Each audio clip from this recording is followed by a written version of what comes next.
இறுதியாக ஆலமரத்தின் நிழலில் முனிவர் வாக்குறுதி அளித்தபடி காத்திருந்தார். முனிவரின் குரல் அமைதியான காற்றில் எதிரொலித்தது. விக்ரமாதித்ய மன்னரே, உங்கள் சோதனை இப்போது தொடங்குகிறது. இந்த காட்டின் தெற்கே ஒரு பழைய புளிய மரம் இருக்கிறது.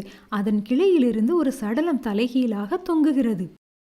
அந்த சடலத்தை என்னிடம் கொண்டு வாருங்கள் என்றார். ஒரு வார்த்தை கூட பேசாமல் விக்ரமாதித்ய மன்னர் தலையசைத்து மீண்டும் நடக்கத் தொடங்கினார். காடு இருண்டது. ஆந்தைகள் கூவின. அவரது கால்களுக்கு அடியில் உலர்ந்த இலைகளின் சத்தம் அவருக்கே கேட்டது. இறுதியாக அவர் புளிய மரத்தை பார்த்தார். அங்கே அதன் கிளைகளிலிருந்து தொங்கிக் கொண்டிருந்தது சடலமாக இருந்தது.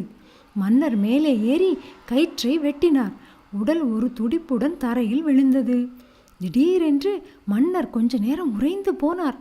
பின்னர் உறுதியாக நின்றார். சடலம் எழுந்து உட்கார்ந்து பேசியது.